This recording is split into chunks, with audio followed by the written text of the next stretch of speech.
So, welcome to another edition of the Search Engine Journal Show. We've got a very special edition today, because I'll be interviewing one of my oldest friends, and he is the CMO and Managing Director of Acronym Media. He is also the former Group Director of Search Engine Strategies, ClickZ, Search Engine Watch. He's been around since the start of the search industry began. He is none other than Mike Grehan. Yay, Mike! Actually, I was talking to somebody just this week about how long I've been in the industry. There was two interesting things came out of it, but the most important one was I came online. Now, I said something about being in the, being a part of the most modern industry in the world, and then said I've been online for 25 years, and I went, actually, I don't know if modern industry and quarter of a century actually go together in the same sentence. That's very But good yes, point. I've been around for 100 years. Danny, good to see you again. It is great to see Cheers. you. Here we are in a Fantastic to catch different up. backyard with cheap beer, but that's fine. Absolutely. I can live with it. Now, for everybody who's watching this, we've sort of got a special two-part of sorts interview. We have this part where we're in lovely downtown Atlanta, and then we'll be switching in a few moments to do the second half of the interview, which was actually done before the first part due to some technical difficulties in Fort Lauderdale. So it's kind of a two-part. We do get around. We get around. Yeah. So So let's Anyway, very kick cool it off. T-shirt. I Oh like yes, yes. This is a lovely Search Engine Journal special T-shirt, and of course you have the lovely. Oh Google yes, T-shirt. absolutely. They So supply we're me all of the time. Totally representing search today, as we should be. Absolutely. All right, so let's get What you started. got? So, this part of the interview, we wanted to start with actually reader questions because we had so many good ones for you. First one we wanted to start with, Olga from Chianti had a great question for you. Which marketing tactics and efforts have proven to be the most impactful and brought the biggest growth to Acronym over the past 12 months? Wow. The short answer to that is the ones that worked. So we're in kind of a strange situation with Acronym in the sense that we're very, very fortunate, having been around for such a long time. I mean, we've been around for over 20 years. So within the search industry, we're very well recognized. The brand is well known. Yep. That doesn't mean to say that we don't have to try. But as the industry changes, we have to kind of adjust our own profile to go with that. So we're going through some changes with the brand, broadening out the range of services and that kind of thing. So we're kind of running our marketing on the back burner with a new plan to launch some new services, some new technology when we get into 2020. But I would say more than anything else that the things that do work for us is we're very good in verticals. And I like the way that we build up huge expertise in certain areas, and you think that would create a lot of competition.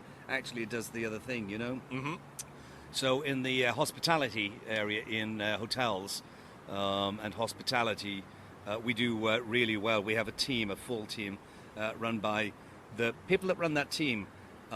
Actually could be working on the client's team. That's how close we work. They know the industry inside out, and that's a really, really cutthroat industry with the online travel agencies, the Absolutely. OTAs, that kind of thing. So you really have to know your stuff in terms of doing that. So we've built up a really good kind of team working specifically in that. So once you get known in a vertical, then we certainly get a lot of RFPs coming in because of people can see the experience that we have there. I think on the other side, we also spend a lot of money developing our technology. So being able to talk to potential clients and explain to them how we can scale the operation. Right. That's what the technology is developed for. And we've become very good at that. So I don't know that there's anything that we do that nobody else does better. But I think in terms of being able to be regarded as experts, that said, most of what we do comes from referrals. So, Right. so I would say the best tactic is get good clients, and if you do a great job, you'll get more good clients. And yeah, you have a beautiful office. I was lucky enough to visit you a couple times there, right on, what was it, 65th floor of the Empire State Building. It's just live amazing. on 65. And live on 65. You did a few interviews up there as well that definitely you should check out if you've never seen those. Anybody watching, if you're in town, drop me a note, come up and check it out. Absolutely. You've had some great interviews. I was actually, not too long ago, watching your old interview with Danny Sullivan. Which was just a great interview.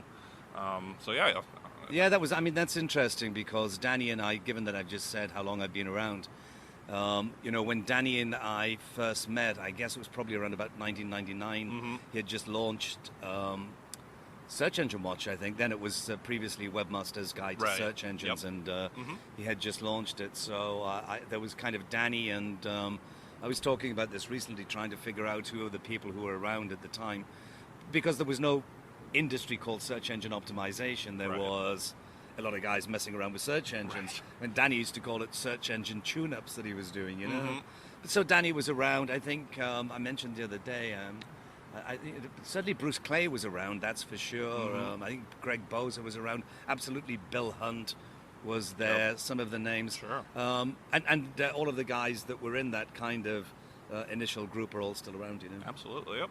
Excellent. Okay, so let's move on to our second audience question. Roger Monty of Martini Buster and a Search Engine Journal newswriter. Martini Buster, Roger, hey. All right, Roger. All right, Roger wanted to ask you, do you find that ranking for Google today is significantly more complex, or is it just different? Well, hello again, Roger. Martini Buster, Roger. He was really big in link building back in the day, I remember, and looked at a lot of the stuff that I was doing. So we met each other, 2002, 3 or thereabouts. So what we were doing then, the sport then was just like, how do you get a better rank than the other guy? It was fairly basic when you were looking at from an information retrieval point of view, on-page stuff and that kind of thing. I think that ranking is not the word that we should use. I do think that visibility has become more of a point. So it is kind of ranking, but it is different. Right. So in terms of visibility, if you take a look at what Google and other search engines do now, there isn't just an index, it's a tiered index. And they take in all of these things into account. So there was on-page, there was linking, but these devices, this thing has changed it completely. So when you take into account context, then look at the tiered index which starts geographically and those kind of things. So the major difference now is it's not so much about the actual content itself, it's more about who you are, where you are, what time of day it is, what your previous search history is. Context. Exactly, it's the context. Yep, absolutely. All right. Great answer. Next one, Andy Betts, our old friend Andy Betts. Wow, Andy. Hello, Andy. Hello, Andy. He'll be probably in the Pyrenees or something. He's always somewhere traveling around the world. Absolutely. So Andy had this awesome question for you. If you had to choose a song that sums up the state of search at the moment, what would it be? State of search at the moment. Under pressure. Not essentially in a bad way. It's just I heard it on the radio earlier on and it's stuck in there. But actually it is particularly good. I think in the terms of the way that the industry is changing, it is still rapidly changing. I think artificial intelligence, machine learning, not just saying that for effect, it has definitely changed the speed in which everybody moves, the way that search engines use their technology. So I think we are kind of under pressure just a little bit to feed the beast as well, because obviously when you're looking at in the olden days when you'd create a website and hope you rank for something and go and check a month later, now particularly, and maybe we'll talk a bit more about it later on, I look at all of this unstructured data, which are all of these websites, and now the opportunity that we have with Schema to feed this structured data. And what that means is there are bits of a website, parts of a service that you can provide to the end user, which you could really do in real time, virtually in real time now. So I think we're under pressure to serve up the right content at the right time. There's nothing that stops us from doing that now, Absolutely. And of course, if we're on the Queen side of things, I always have to think of I want it all for every Yeah, company. that would be you. They Yeah, want it yeah. all. Well, that's They it. want Yeah. all the rankings. They want all the traffic. They With want the all kindest and all everything. of the love and kindness in the world to our clients. Yep. That's usually the request. Yeah. I Yep. want it all. I want it all, and I want it now.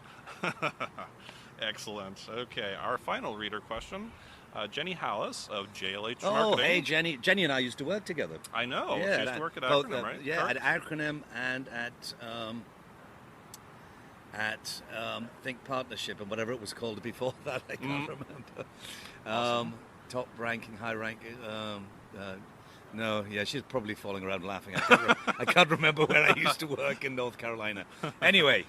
Yes, so Jenny had a great question, a little long, but just bear with me. You wrote a paper a long time ago about how we were moving away from 10-move links and predicted that the HTML standard and www would not continue to be able to support the increasing quantity of rich media.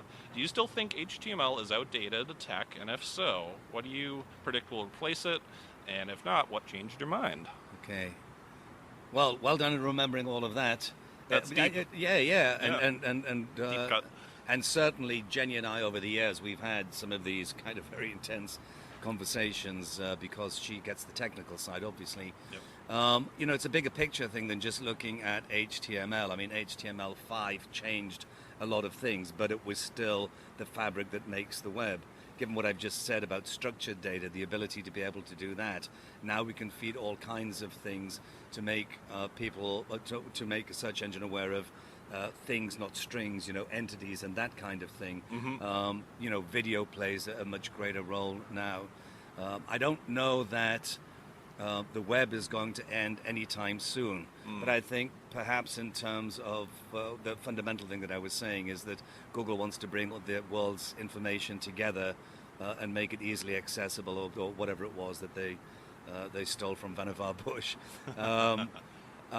And no, HTML was never going to be the way to do all of that. Given that we go back to this again, we spend about 60% of our time using apps. Mm-hmm. So, the broader use of the internet for the app economy has probably changed things.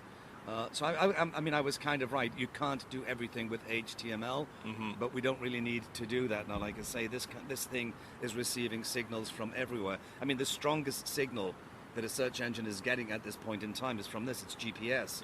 Yep. That has nothing to do with HTML. Right. So I kind of hope that answers some of it, Jenny, but it's a great opportunity for us to pick up from where I left off and continue the conversation. Absolutely. So that does it for our reader questions. There was one other thing I wanted to ask you about because it wasn't really much of a story when we first were chatting in the second part, which was going to Which is confuse the first part. Which is the first part, Yeah. but yeah. Exactly. We have one of those Back to the Future sort of situations. But there's been a lot of growing talk lately about, more regulation of Google, possibly breaking up Google.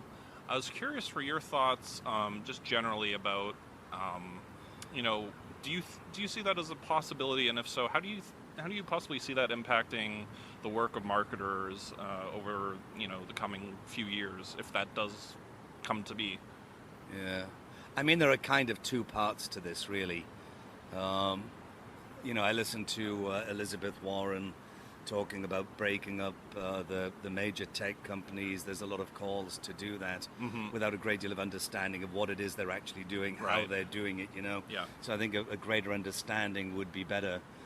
Some of the complaints that you hear now, Elizabeth Warren talking about, and even there was a story in Wall Street Journal just this week actually, talking about, some engineers have let loose that they've been told to show more Amazon products in the Right. listings, and the complaint that people have had about Google showing their own stuff and, putting their own products first.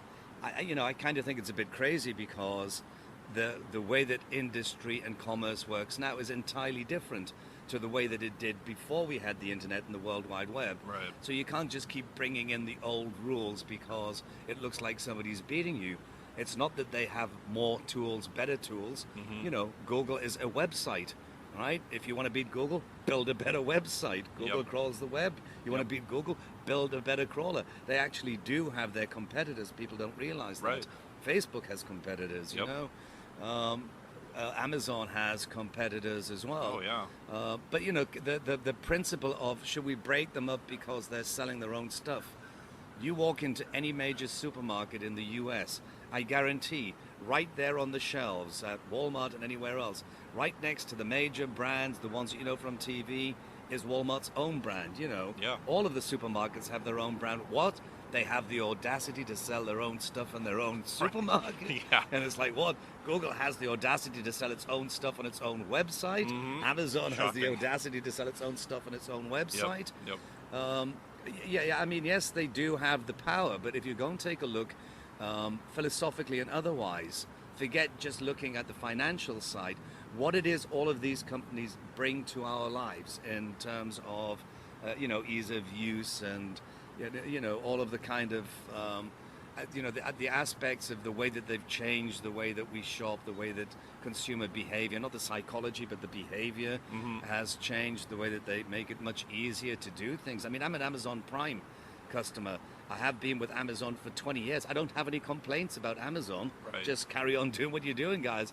I mean, I understand they know more about me than my doctor does, but I'm quite happy to let that happen because, here's a thing that I've talked about. I know this is a long answer, but if you put your trust in these companies, it's hard to do that because of data breaches and those kind of things. Yep. So I think that's one area. The regulations that do have to be in place have to be about protecting me as an individual, privacy. At the same time, we're adults. We're in charge of our own lives, so act like a digital adult. If you don't want anybody to have your data, don't give them it, And if you think the World Wide Web is a place where that happens, don't go on the World Wide Web, Yep. Just use some kind of common sense. But I see what's happening with Amazon now, particularly with machine learning. And we'll save this for a longer conversation another time. But what their model is at the moment is shopping to shipping. Okay, people go shopping at Amazon. That's the place you do the comparison stuff. Okay, that's what they're noted for. They know all about your history. They actually recommend things for you because they know who you are, okay? Yep. And they know you so well that you're going to see a shift in the future where they go shipping to shopping.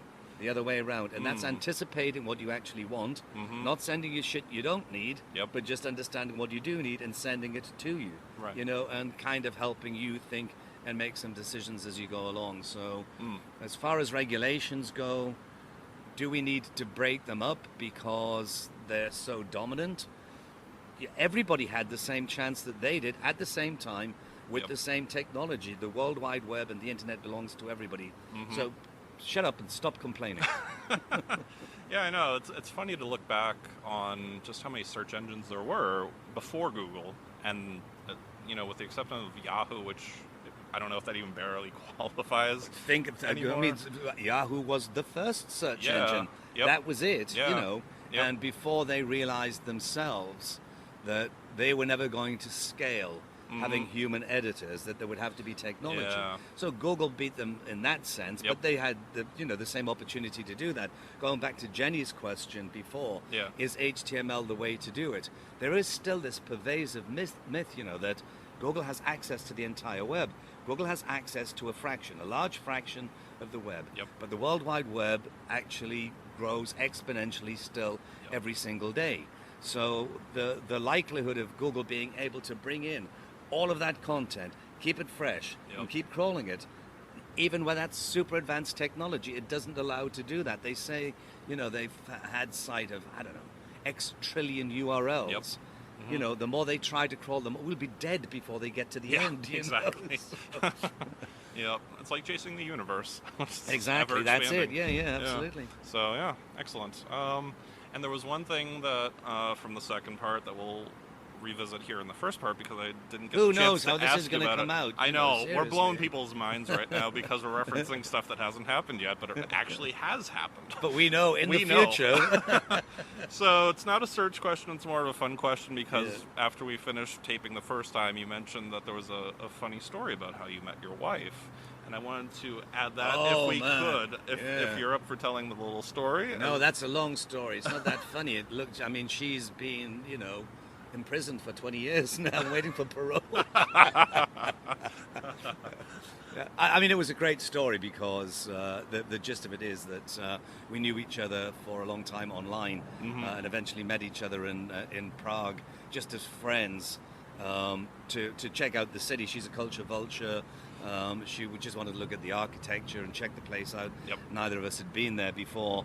And after 3 days, I proposed to her, and Wow. and she said yes, and she's been regretting it ever since.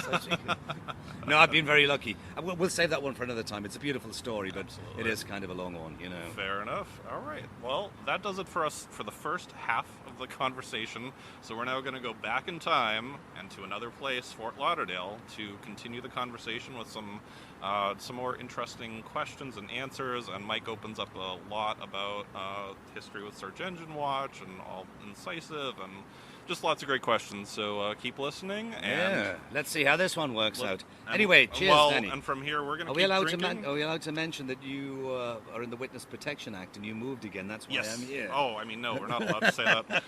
This but yes. this guy moves every 2 years. Every couple years. You know, it's like Yep. he says we're old friends. I think he's trying to avoid me. Isn't he? He keeps finding me, though. So All right, great. We're going to Cheers. keep drinking here. You go enjoy some more great conversation, and thanks Catch you for later. watching. Bye for now.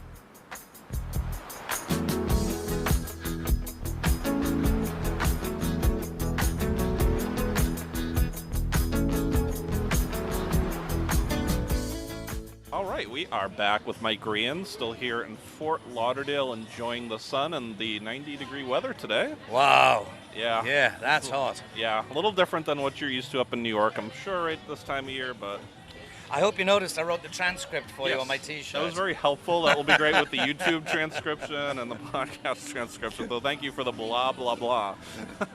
And on that subject, Yes, and on that subject, let's get into your Incisive years, because that was a topic near and dear to myself as well. Just Surely for was. background for anyone who doesn't know, so I worked for Incisive Media starting in 2007. And Incisive Media is the parent company of a couple companies, or former parent company of Search Engine Watch and ClickZ, and of course the former Search Engine Strategies, which later became ClickZ Live. So what does it sort of gauge? Well, first of all, how did it come about that you took on that job, and what were you sort of thinking about the brands when you took that job? Like, where did you see? What did you like about them? What you didn't like, and what sort of intrigued you about that role? So, I mean, I already had history with ClickZ, Search Engine Watch, and Search Engine Strategies because I came online so early. I was like online in 1995, and these brands started around 1998, 99. Yep. So I was kind of, I guess certainly one of the first contributors for Search Engine Watch when I met Danny Sullivan. Back in the day, and I mean, Danny is like literally one of the greats in the industry, you know. Yep. And he and I met back in the 90s, and I can't quite remember exactly how it is. I remember, yeah, I do. I got in touch with Danny because he had launched Search Engine Watch. He'd previously had a webmaster's guide to search engines, Yep. And then he launched Search Engine Watch, and he started. Doing a newsletter, was probably the first. It was the first newsletter on search. Certainly on SEO, there was no paid search around at the time. Search Engine Report, and I think it came out once a month at first. And I got in touch with him because there was this really important thing that was happening in search, and it was just going to blow his mind, you know. And I knew about Danny, although we'd never even met before. And I called him, and I was talking about this thing, and I was like, I hope I'm not ringing too late at night or early in the morning, whatever it is with the time difference, because Danny's from California. And he said, I don't know what you're talking about, Mike. I live in London. So that was kind of convenient. And he was, so what is it? What's the big news? I said, a judge is going to preside over a case where one company is suing the other one for using their brand terms in their meta tags. It was like, holy shit, this is a big deal. Brand terms and the meta tags. Wow. And actually back then that was it really was a kind of a big deal. So Yep. So Danny reported on that, and he and I got to know each other very well. I was one of the earliest speakers, you know, when search engine strategies was getting off the ground. I mean, the SES story itself, when Danny started that, there were probably, I guess, you know, 100 people at the first SES. It's 20 years this year, by the way, since the first search engine strategies. And as legend has it, you know, these two young guys came in carrying a carton and put it on the table because they were sponsored, and opened the sponsors. They opened the carton and pulled out these T-shirts with the word Google written on it. And everybody around was like, best of luck with that, guys, whatever that is. Where's the guy from Alta Vista, you know? So it was a smaller conference. But you know, by the time, you know, Google was on the ascent, then Search Engine Strategies was going with it. They were major sponsors. So from like kind of 100 people in San Francisco 20 years ago, by the time it got to 2005, there was 6,000 and 7,000 people at a time turning up. Yeah, it's amazing. So I'd had that kind of connection with Danny, with Search Engine Watch, with ClickZ back in the day. Frederick Marchini, a great friend of mine who was the founder of iProspect, who actually lives not too far from here. I can't disclose where it is, otherwise you'll beat me up. But Frederick, again, one of the pioneers in the industry. He was one of the first speakers and also one of the first search contributors to ClickZ. And then at some point, I don't know whether it was when he sold iProspect, but at some point he dropped out from his column at ClickZ, and I picked that one up. So again, I'd become a writer with ClickZ. I was already writing with Search Engine Watch. I was a speaker at Search Engine Strategies, regular with all of the old team, you know. You know, when Danny left Incisive Media, people did have a conversation with me, and I was, you know, it was very nice to have that conversation, but trying to explain, you know, there's only one Danny Sullivan, one Mike Grehan, and, you know, much as we're both involved in search, entirely different things. He's the #1 reporter in the industry. And then I was like a practitioner, you know, and I was, you know, trying to get my head around all of this technology, and I'd started on this journey with information retrieval and that kind of thing. So it just didn't seem right. And then a few years later, Matt McGowan, who many people know, the fabulous Matt McGowan, took on the role as marketing director with SES. And he and I were just talking one day, and he's like, now's the time. Now is a great time, Mike, for you to come and take over. And I really, really wanted to look at content, different types of content, but huge amounts of content, and look at how it was being indexed, and look at how we could manage it at scale. And of course, ClickZ Search Engine Watch, they were millions of pages back in the day. So that's kind of how I took on the role. I came on, they created a new role. I didn't take a job. I became the group publishing director for both titles, for ClickZ, for Search Engine Watch, and producer of Search Engine Strategies Conference. And here's the interesting thing. So when I started, I had to get to know all of the team in the back room, as it were. Many of them knew. I did know. But there was a copy editor who was like really cool, doing some really good stuff, who I'd never heard of. His name was, and still is, Danny Goodwin. Last check, it still is. Yeah, check your name, check your passport, you're still Danny Goodwin. He's not here in the Witness Protection Act or anything like it. And that's how we first met, because I recognized, obviously, with some of the stuff that was coming in, some of the contributions, you weren't copy editing, you were rewriting them, you know. So it only made sense that, you know, when we eventually needed somebody to front Search Engine Watch and you know, actually become the editor, then, you know, you were the first choice. And what a great job you did, man. I'm so proud of you. It's like one of my kids, you know? And then, of course, after that, Jonathan Allen, who I saw just recently, Johnny Allen came in. And you guys just kicked ass with Search Engine Watch back there. I mean, it really went to kind of a different level. So. It was kind of interesting, especially after hiring Jonathan, because, you know, I think you came on in the summer, and then he came on near the end of the year, and there was this whole period of, I don't know, there was this turnover. I won't say the names, but there were 3 people who were in charge of the brands at various times, and it was just sort of, you could see it was sort of spiraling down in a way, and I definitely saw, like, once you came on and then Jonathan came on, it was like total other directions. Like, we finally had someone there who understood content, which was amazing, you know, because, like, you know, from the when I came on in 2007 until you came on, it was just sort of a website. It wasn't like doing anything remarkable, I thought. Did you sort of see that as a challenge? Like, you know, we were there, but we weren't really doing anything. I mean, that was the main reason for coming in, and it was about the challenge. Yeah. It was almost like the brand had sort of just declined, you know. It's like kind of, sort of. You know, it was a bit like in a rowing boat with one oar, just kind of staying afloat and going around a bit. Yeah. But we ended up with a great team. Yep.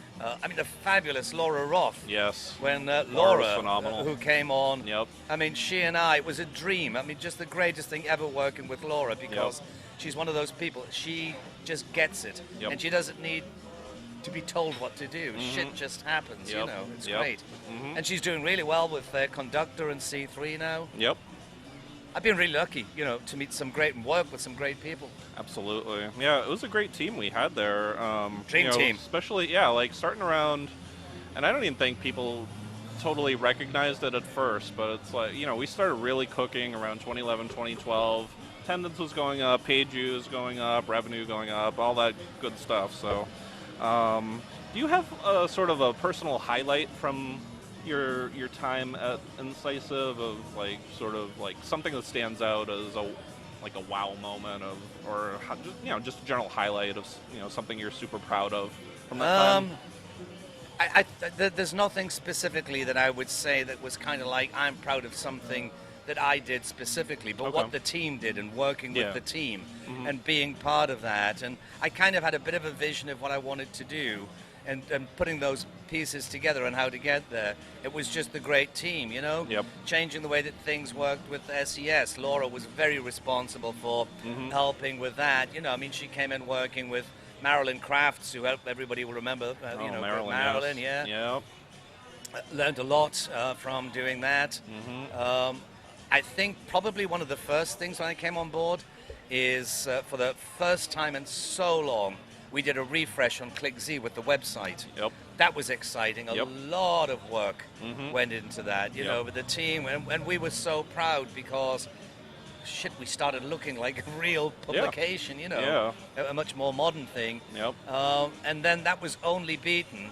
And everybody, the entire Incisive team was thrilled. If you remember, when we started working, and Jonathan absolutely led the whole charge, Jonathan Allen, for the relaunch of the search engine website. Yep.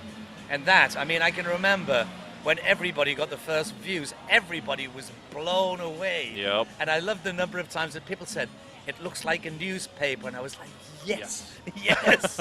Exactly. Yep. So yeah, that was good. Sort of, if you look back now, is there anything you think you would have changed about any decisions you made over the years there, or I don't know, just have any, not necessarily regrets, but just something you might... Regrets, I've had a few. But then again, too few to mention. Yeah. I mean, there are little things that we did with the conference that I thought, you know, I want to do this to differentiate it. But the good thing about that is that Tim Weller, who was the top boss, he's the founder of Incisive Media.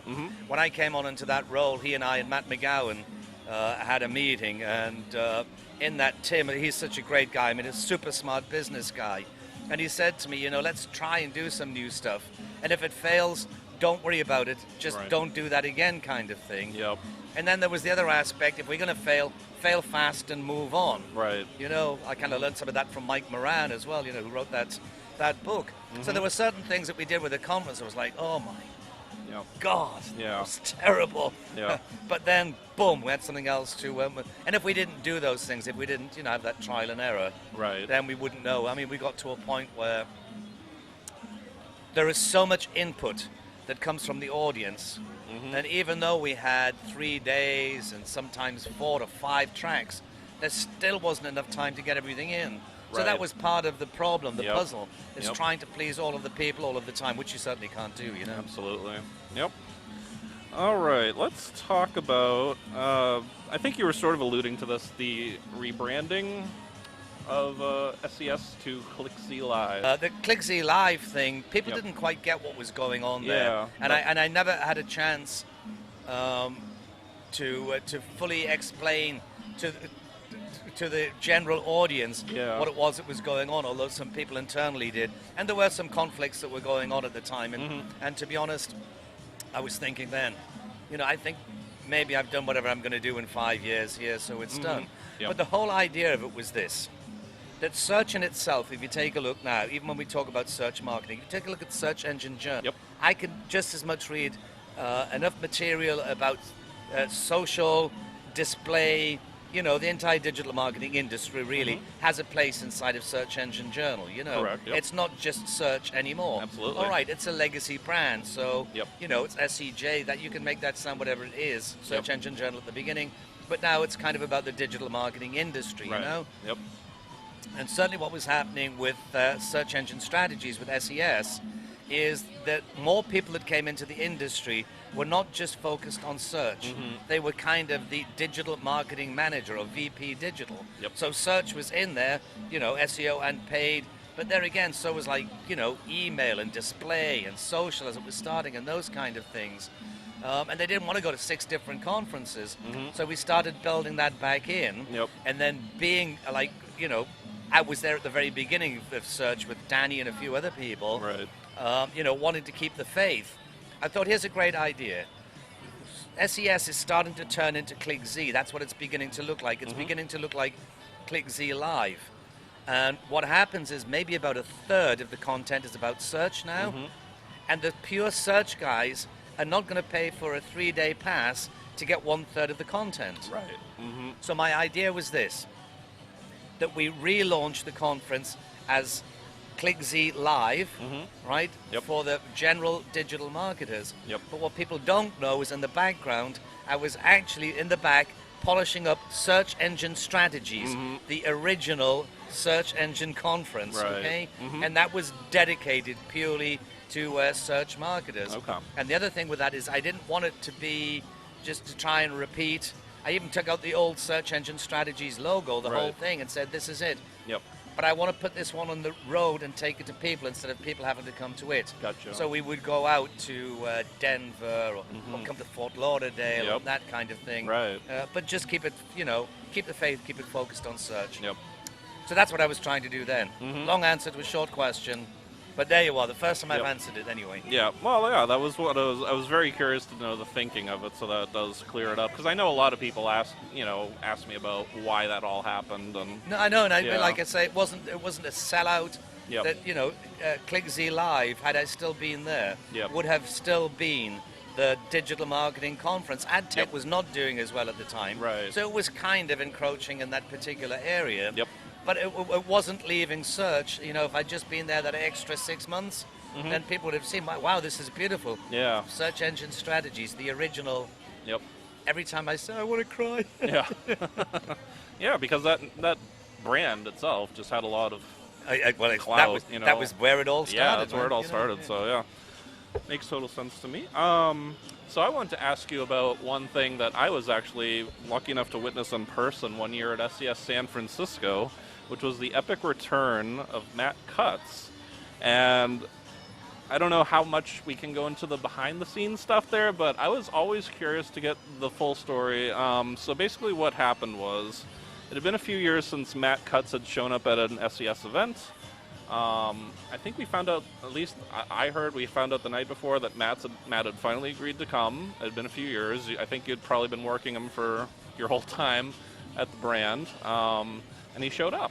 But he wasn't the only one who showed up. We also had a visit from none other than Danny Sullivan of our competitor at the time, Search Engine Land. So I was always curious just to know what was going on behind this. If you're able to, can you talk a little bit about what was going on behind the scenes? Well, yeah, some of it. I with mean, that? there was a heck of a lot going on Yeah. behind the scenes Yeah. with Google, because Matt had been a regular at SES, of course, and when Danny split and set up SMX.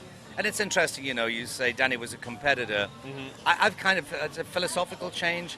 But even now with Acronym, and there is a reason for saying this, by the way, when I'm talking about our own marketing, I very rarely ever say we're competing against this company. I talk about who we're competing for. And it's an entirely different thing. And it's not just philosophical either. It's an audience out there who can have one or the other or both. Yep. It's not me against the other guy, And there was some of that when I joined SES. Oh, yeah. It's no big secret. There was kind of this public discourse that was going on. And even Danny and I, for the first time, had a little kind of a little tiff over that, but that was like, it came and went, as these things do. Yep. But with Matt, it wasn't just, was he not speaking at SES? Had he fallen out with us? Matt's role at Google was changing, and he was very much the front man, and I can't go into too much to, what was happening with Matt there, but he wasn't able to get out to speak at every conference, and of course he had I'm so sad that he lost his wife. Yeah. But at the time, you've got a family life, you've got your wife, and you can't be on the road 7 days a week. Yep. So I had been talking to Matt for quite some time about him, just supporting the San Francisco conference so that he didn't have to travel too far, he didn't have to do too much. Yep. And I'm not saying this for effect, this is true.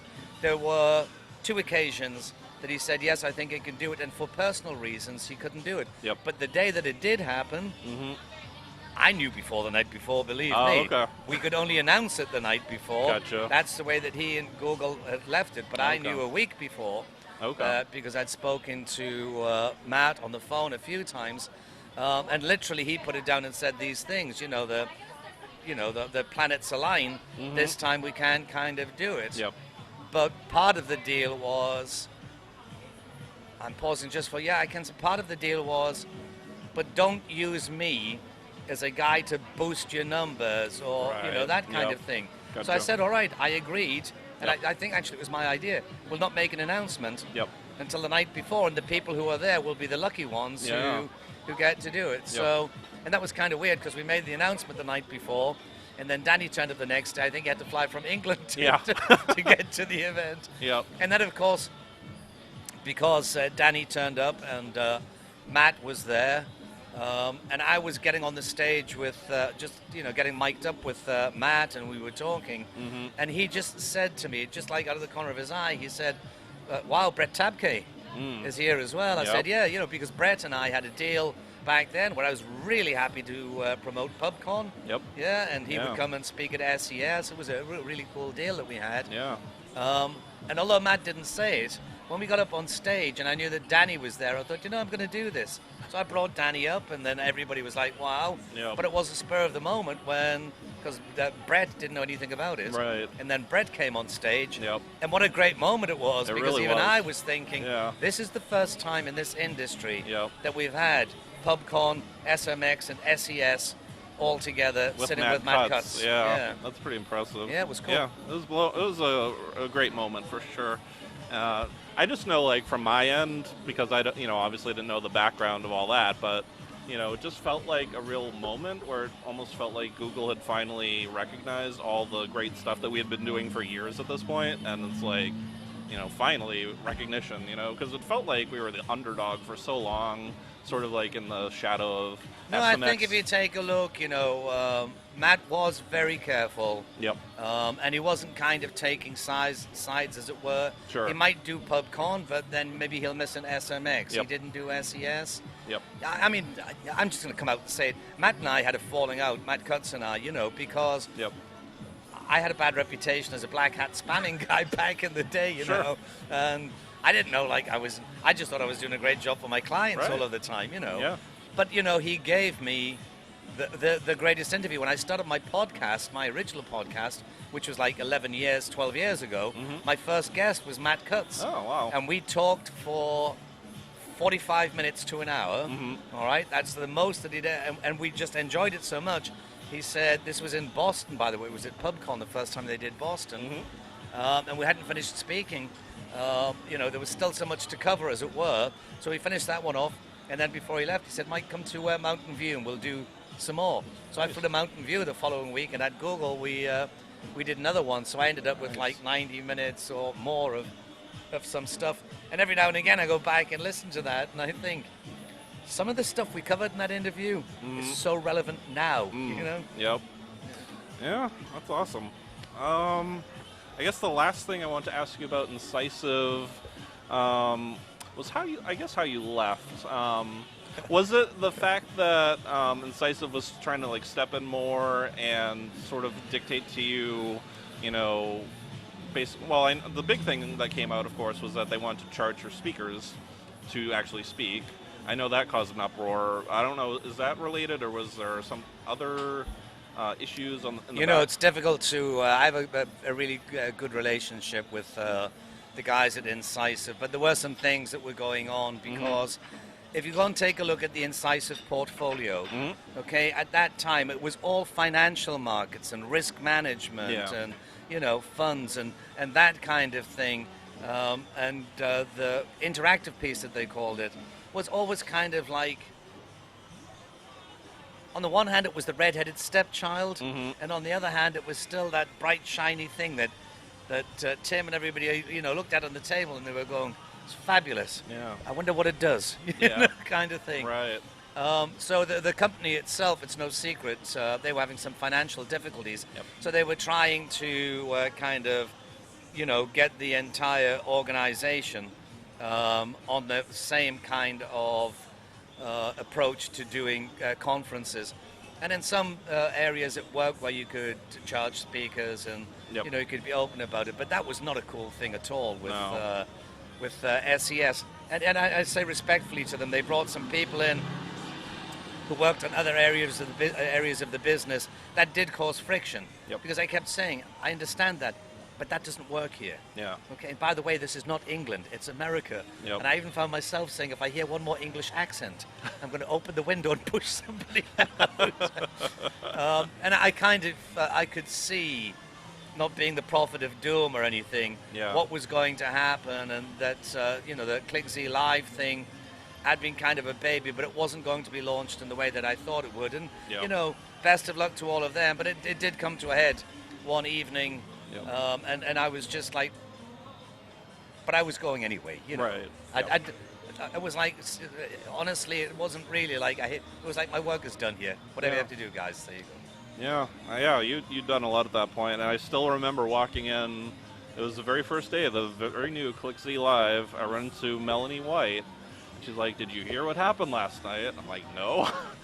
Mike quit, and I'm like, it's April, because I remember it was April 1st, and I thought it was a joke, and I was like, what? And it was a shocker, but The truth of the matter is, by the way, just so that everything is in perspective, I had actually handed in my notice already. Oh, okay. Good to know. All right, so we've been chatting with Mike Grehan here in Fort Lauderdale. We'll take a break, and we'll talk a little bit more with Mike.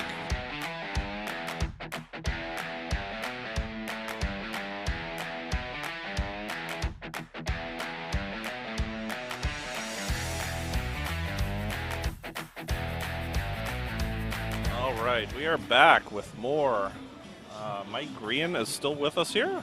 More alcohol. More alcohol, of course. More of this, Johnny. More cheers, yes. Okay, where to go to next? So, we talked about Incisive a little bit, but of course you're also well known as a speaker.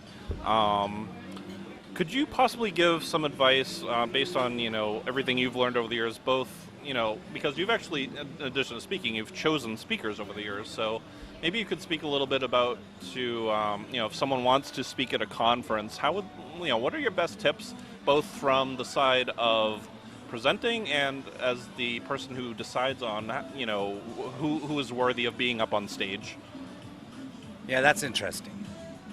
So, I mean, for me, personally, as a speaker, there are two things that occurred in my life that made a difference. Actually, when I was young, I had a bit of a stutter that I had to deal with, and it was a real challenge to do that. And because of that, I don't know whether it was a conscious thing. That's why I wanted to be a DJ and I wanted to be in radio, and I kind of overcame it somewhat, although it's still there in the background. And then the other thing is, because I did go into broadcast, back in my previous life, I was a radio DJ and I worked in TV, and you learn a kind of discipline that goes with that. But I learned a lot about actual communications between people from working at the BBC, and that stuck with me ever since.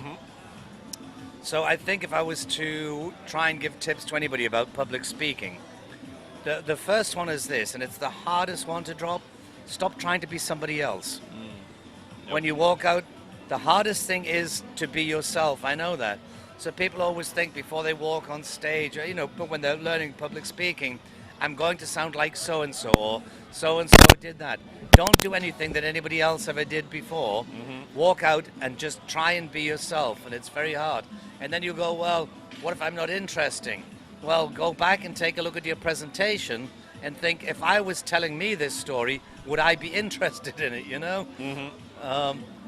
Perhaps the most important thing is, there's a radio producer that I worked with way back in the day. He worked in worked at the BBC at first, and then he and I worked together in independent radio. And his name is Brian Lister, and he's still around. God bless him. I remember I was doing a radio program one day, and when I finished it, I had actually had to play a record. This is how old I am, okay? I had to play a record by ABBA. And I hated ABBA then, and the record that I was playing was just like sheer shit kind of thing. So on air I did this thing about blah, blah, blah, and what a terrible record. And I actually took the disc, because it was a vinyl disc, made a point of cracking it up on air throwing it into the trash can and going on to play something else and saying, all you guys out there, I'm sorry, you should never have played that. And then my, this is going somewhere, by the way, and then my producer called me in after the show, and he said, Mike, I know your background is like nightclub DJ and live events and that kind of thing. He said, but there's, and the radio show is great, he said, but there's this thing that you keep doing, he said, and it's kind of like all you guys, all you folks out there, that kind of thing. He said, when I'm in my car, on my own, driving, and you go, all you guys, I go, just me. just me. Yep. And it kind of transformed the way that I thought about broadcasting, because what he was saying is, I was like, I was very successful as an independent radio DJ to beat some of the BBC shows. But the minute you start talking about hundreds of thousands and millions of people, and then try and talk to them one to many, okay, there are people who can be isolated in that. So what he actually taught me to do is just talk one-to-one. And that's what I do all of the time, even when I'm on stage. I never talk to an audience. I talk like I'm talking to you. Yeah? Yep. You have to have confidence. It's very difficult. You have to want to do it. But if you actually do have a story to tell, and then try, you can take influences from people, everybody does, but try when you're out there and speaking and doing a presentation to be yourself, telling your story. And don't think for 1 second that everybody's heard it before. And the most important thing that I see over and over again is this: if you forget to say something when there's a slide up there and kick yourself publicly for not saying it, the audience didn't know that you were going to say it. So the only person that knows you forgot to do that, or even crack your best joke, the only person who knows that you didn't do it is you. And if you don't say anything, nobody else knows, In terms of picking speakers, I kind of use that criteria. I like, it's not personally who's the best speaker for me. There are subject matter experts who are not public speakers, who are great at a conference, who should stand up and just go through the technical details and get straight to the point, no jokes necessary, no, just like, let's get down to that stuff. If it's kind of more like a keynote to sum up or try and describe, a community, an environment, those kind of things, then there has to be a story. Otherwise it just becomes a rambling nonsense, There has to be literally just the beginning, the middle, and the end. And the most important thing is not thinking about, I'll do my funniest thing at the beginning. Think this, how to end, because most of the great presentations that I've seen that have been ruined, have always started off with this great gusto and then gets to the middle, and then at the end it's a rambling blah blah blah because they don't know how to finish or thank the audience, and then usually end up with thank you. That's it. Yeah. You need a better ending, guy. That's it. Yep. Excellent. So, as a speaker, I know every time I've been lucky enough to hear you speak, that you're really good about sort of knowing what's coming next. I wrote this column for a major marketing publication, and in the column I wrote a lot about AI in search and why search engines would be using machine learning and why it would be so important. And I didn't think it got the attention that it deserved, and there are a lot of very underwhelmed people looking at me thinking, dude, everybody knows about search and machine learning and AI. The fact is, if you check the date, I actually wrote that 12 years ago, not 12 weeks or 12 months. I wrote it 12 years ago. So what is sort of your process for forecasting? How do you stay so in tune with where all the trends are going? Because I've always sort of marveled at that, because I'll hear you talk about something and then 2 years later it's like, there it is, Mike was talking about this 2 years ago. So how do you manage to stay on top of stuff like that? It's my magic power. That's so technology is fascinating for me. Even when I worked in radio and a bit of television work that I did, I was kind of always fascinated, not about me sitting in a studio being a big deal DJ or something. Sometimes I would just put you might not know what this is. A stylus is a thing that goes on the end of an arm that lands on a piece of vinyl, But I just sometimes used to wonder how magic it is that you put this stylus on a piece of vinyl and push a fader up, and then people hundreds of miles away can hear this music. It's like, shit, how does that happen? Right. What about this? I open the microphone and people hundreds of miles away can hear it, and I go, shit, how does that happen? So I was always kind of interested in the how does all of that happen, as opposed to just here's the great record that I'm playing. That played a part of it. So when I started working in search, even though I had an interest in technology and a bit of a futurist, I learned a couple of lessons about building websites using HTML, about how the internet worked, and that intrigued me, and that's what led me to getting so much involved in understanding information retrieval. And I'll tell you why it's still so relevant at the moment. But that's what got me really involved in understanding information retrieval. So I joined ACM. Well, I didn't join, I had to be invited, and I had to have the credentials to do it. But ACM is the world's largest computing society, Yep. And it's been around for a long time.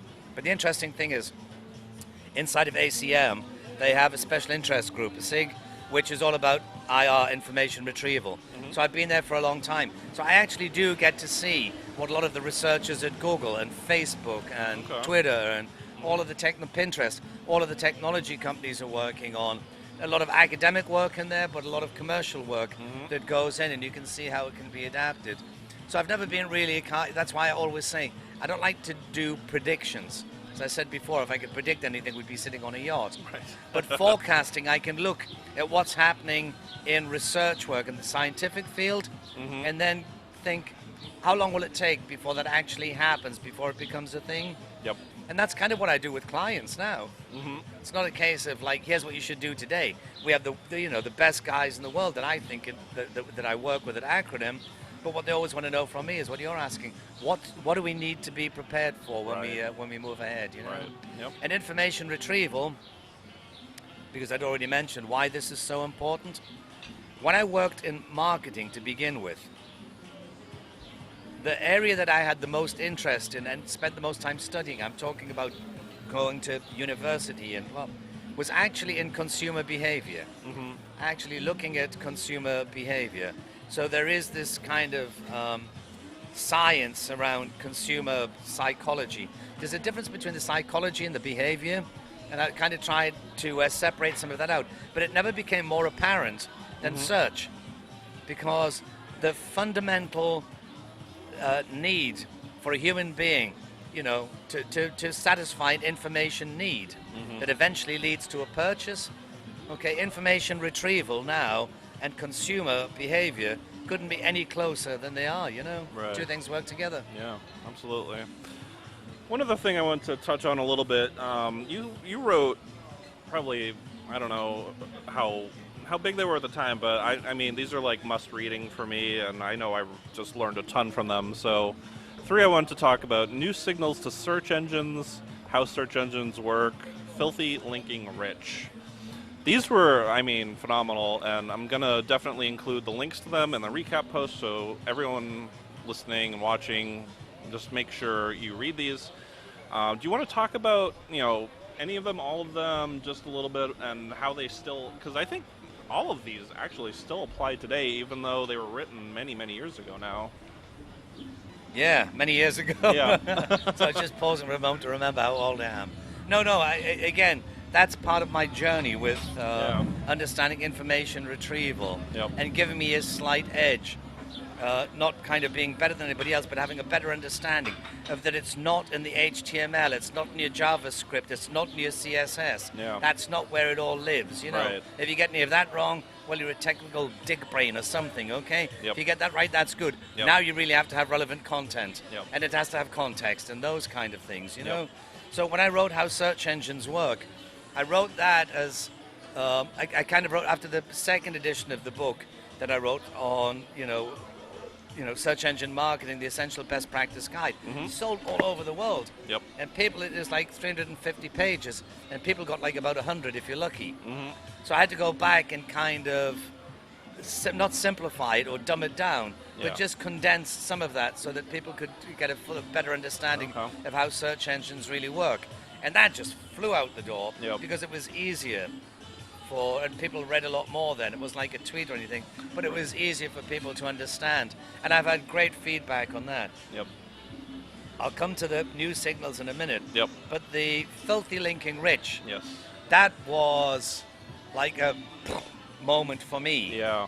When there were a few papers that I was reading at the time, but I'd started looking at social network analysis, and looking at social networks and the kind of research that had been done in the past. That wasn't new. I mean, actually, a lot of social network analysis started during the war when people were spying on each other. You go back and track the history. Yeah. So I started looking at network theory, social network analysis, social science, and then began to see more about this thing called the small world theory, that I'm only 6 degrees from you. Yep. And even though people use that expression 6 degrees from the President of America, they didn't really know what it meant. However, when you connect it to the web and the way that a search engine works can actually be a dangerous thing.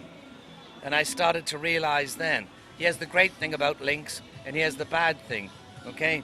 First great thing is, the more links you get, the more links you get. Yep. The bad thing is, the no links you get, the no links you get. Yep. Yep. So, filthy linking rich. That paper, believe it or not, has been used in so many schools and universities. Yeah. Because I actually started with a family story. I told a story in that. I told a story about me and my father, how he became wealthy, and the more wealthy people that he knew, the more rich he became. And, right? The more people you know with money, the more money that you get. And so filthy linking rich was kind of the same kind of thing. The more times, the more links you get, the more often you get found at Google. Right. The more often you get found, the more links you get. Yep. The more links you get, the more often you get found. Yep. It was that kind of, It's that whole thing, like if you rank number 1 on Google, naturally you're going to get more links versus if you're ranking on page 10, So the more exposure you have, there is the other side. I mean, so filthy linking rich was about a mutually enforcing thing, okay? Right. Yep. The more you get, that kind of thing. Yeah. But then at the same time, from a ranking perspective, and ranking is a science within itself, you know? Right. And if you look at ranking, that now with links, it's a good place to start. Still keep doing that. But the thing is that if you go through this mutually reinforcing thing, by the time you get to number 1, the end user has a much stronger signal now than before. And if you're up there at number 1 because you've got more links, because people with websites think they can give you a link because they think you're great, what about the X gazillion people that don't have a website and can only vote with a click? Okay, then all of a sudden you start going that way. And don't think I said for 1 second it's about clicks. end user data is about a pattern. It's not just about the click, you know? Right. Mm-hmm. So yeah, and then, just to finish it, so the new signals to search engines, I actually managed to sit down with 3 engineers from 3 different search engines at an SES talking about the future. Yep. And I'd never heard the term before. They started talking about signals beyond keywords, beyond link data, beyond user behavior. And in that, I was actually talking about what Jenny was asking about before. Right. Maybe is this the best method? But they were then also talking about what if it is a GPS signal, what if it is those kind of things. Out of them all, I love them, but I still think with new signals, even though there's some stuff in there that doesn't look like it's so relevant, the point of the matter was context. Who I am, where I am, what time of day it is, you know, those kind of things. Okay. Next question. So we'll move on to a few fun questions. So, if you weren't in search or marketing, what would you want to be doing? Did you ever see the original movie called Arthur? The original Arthur. Arthur, it is. I believe so. Back Was in it the Dudley 80s. Moore? Dudley Moore, Yes. And he was just a very rich, drunk guy floating around a Rolls Royce. Yep. Yeah, well, I always wanted to be Dudley. I always wanted to be Arthur.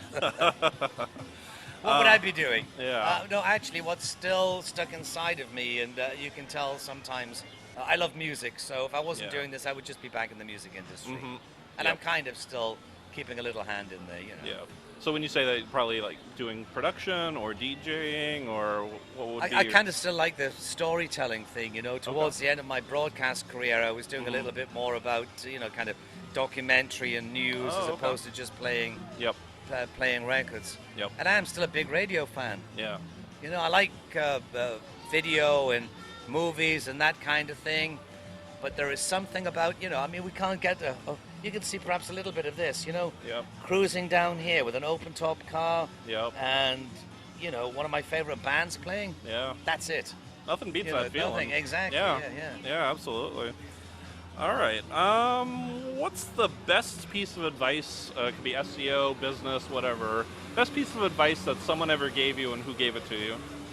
Or where did you pick it up from? Yeah, If it was a I book don't even or need to whatever. pause for that one. My father gave this to me. Okay. My father told me when I was a kid, never listen to people who give advice because they talk shit. There you go. Fortunately, he talked more shit than anybody else. So I have received advice in abundance, and as you know, like everybody else, some you take on board, some that you don't. But I think, generally speaking, the best piece of advice that I had, certainly in the business world, more than anything else, was understanding that when you create a business, because I've had a few, you know, in various areas, and it's nice that you create your own domain, but what you're actually doing is creating wealth for other people and their families. And so, you know, if you're going to do this and create a business, then stop thinking about yourself and how wealthy you're going to be. Just imagine how you can spread the money and the love around, kind of thing, you know. That probably explains why I'm not a billionaire, you know. Could be. that's good I could be a advice, billionaire, you don't know. though. It you could know. be. Maybe he is. He's just very humble. What's the worst piece of advice about SEO or search that you still hear or that you have heard recently? What do you think people, or just generally, what do you, you know, what keeps popping up that, you know, is just so outdated, but people just keep doing it and clinging There was to a old gem actually today, and it was part of a thread that you started. Oh yeah. Yeah, and then what's his name from SEO Dojo? Oh, David. Yeah, David. David Sorry, Harry, David yes. Harry. Yeah, David David. Harry. Hope your leg's better, David, and everything. By the way, yeah, and then David added something. Two things were going on together. Maybe I don't know, but I saw that he had posted that somebody asked him about how important is keyword density analysis. Oh my. So it was just this morning before I left to come here. I actually posted, and David's maybe it's the two different things, and I'm just conflating them. I think I am. But I posted this morning that people should understand that even though, and there were a couple of guys in there that I know who was saying is a TF IDF, which is term frequency, and first document frequency, Yep. which is connected to the vector space model and that kind of thing. Is it a part of that? Actually, way back in the day when the internet ran on Steam, like that early, I'm telling you, there was a publication called Planet Ocean, and they had kind of a book on SEO. It was a Word document that you could get, and they used to supplement the earnings from that by being an affiliate for a piece of software that this guy called Roberto Grassi in Italy had written. Yep. Yeah, and I think maybe somebody had asked him to write that. I met Roberto, but he was not a search engine guy. He was a backup software guy. He was a Windows guy. He was, yeah, but he ended up writing this thing called the Keyword Density Analyzer app.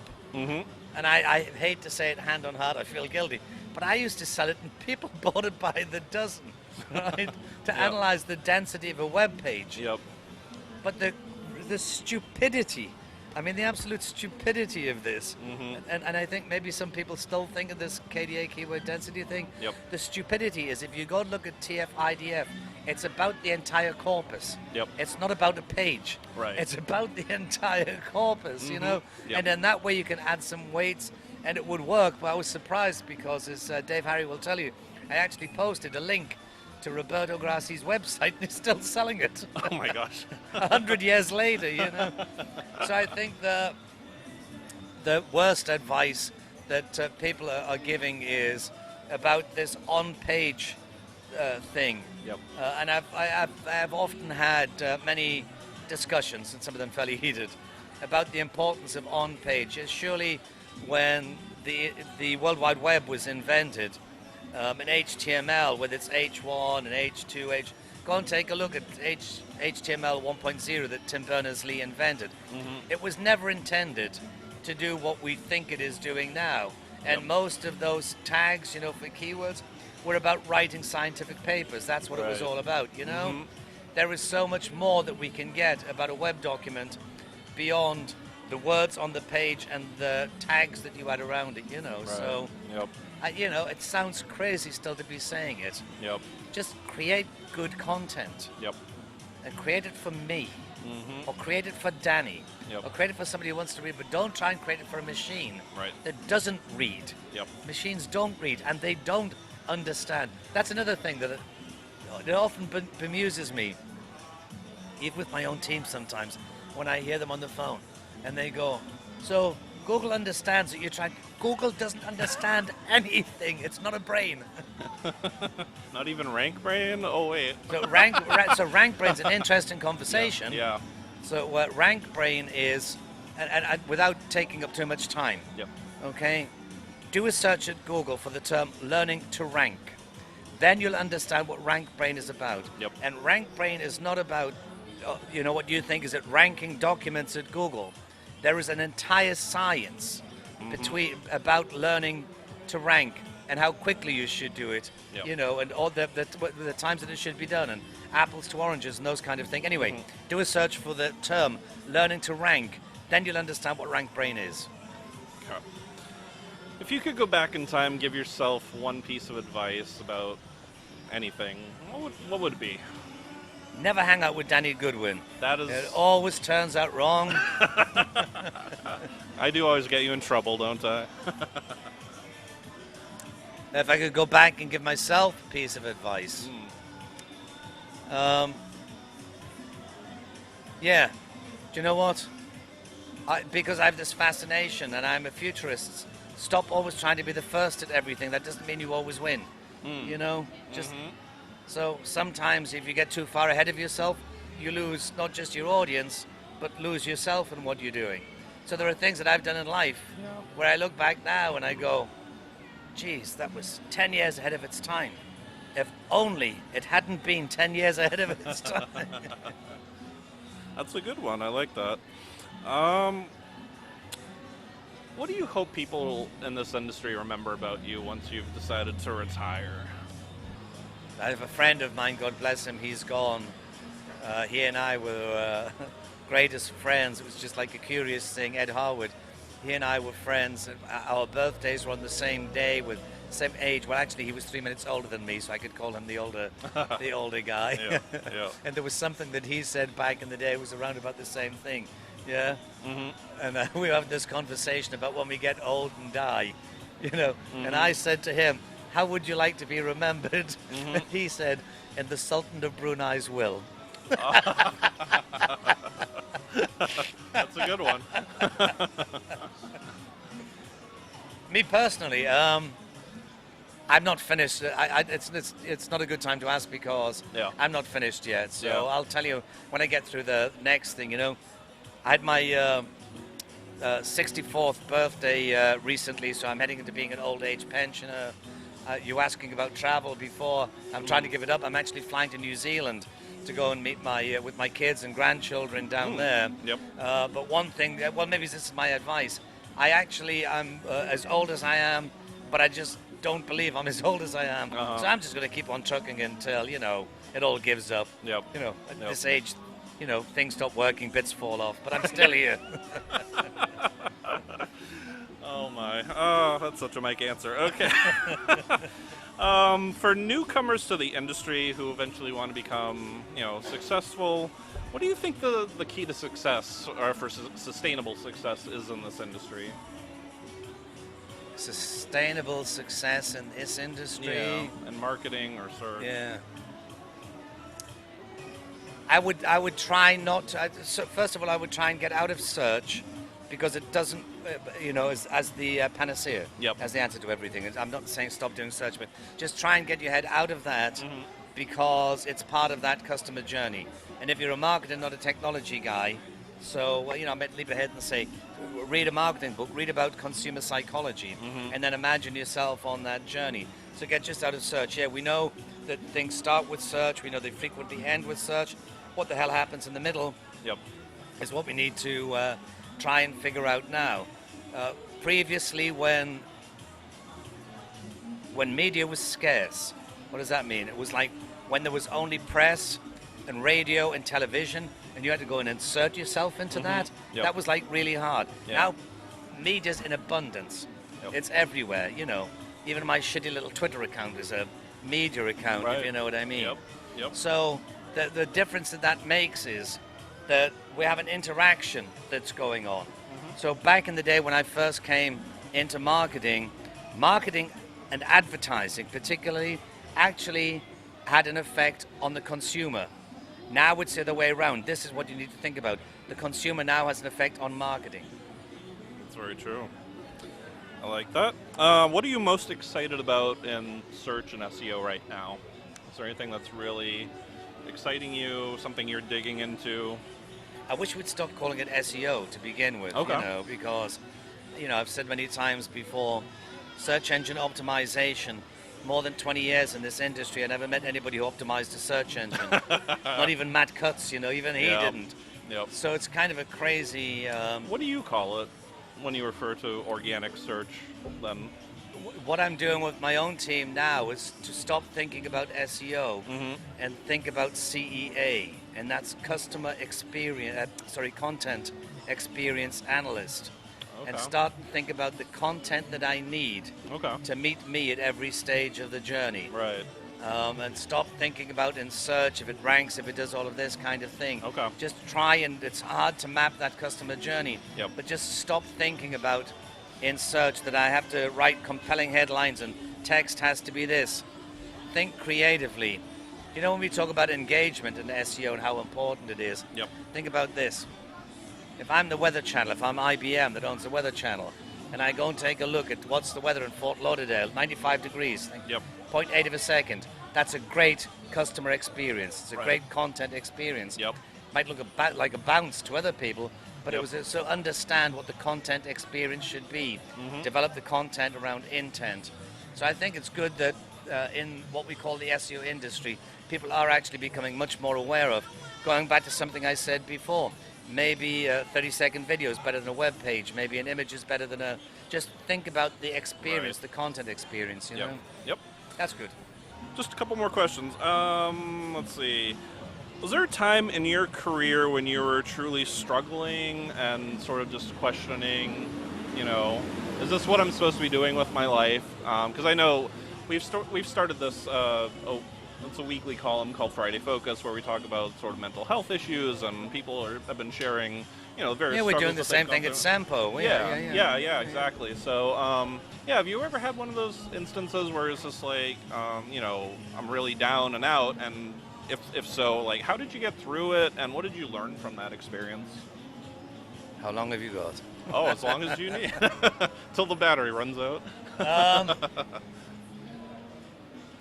So life is like hills and valleys all of the time, how you deal with them. But yeah, there was a period in time where I did get very low, and I don't want to get too deep into all of that because we all have our crisis moments in life.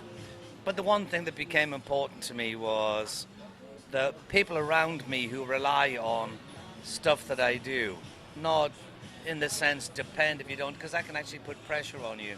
But actually people do rely on you being a part of their life, and if you're not there, then there's something missing in their life kind of thing, Yeah. So I tend to think, that what would happen if anything happened to me and people didn't hear my great jokes. Right.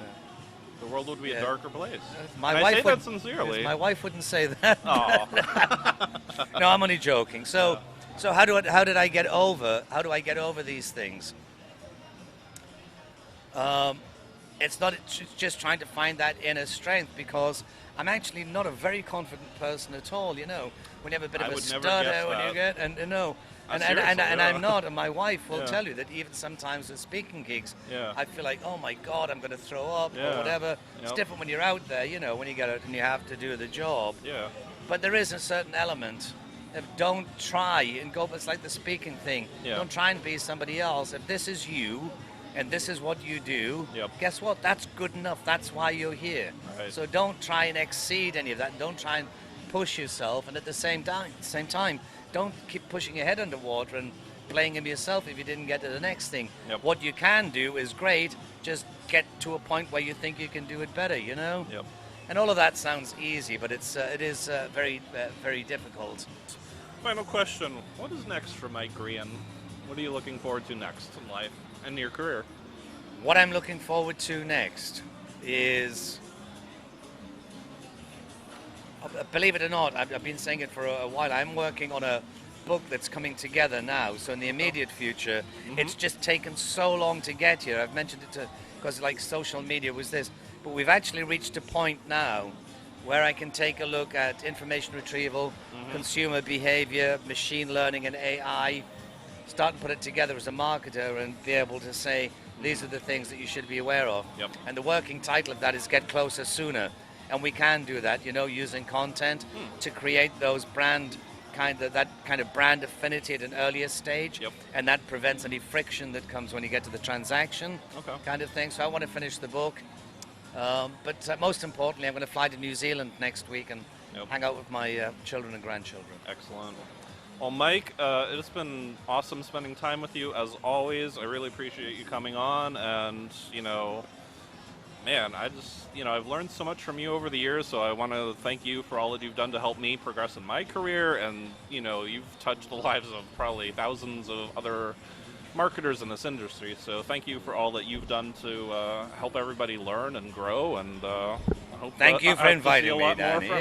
Let's so, do it all again. There's plenty more to talk about. There is, absolutely. So right. That does it for us. So cheers. Cheers from Fort Lauderdale. I hope you cheers, enjoyed guys. this, and see you soon. See you soon.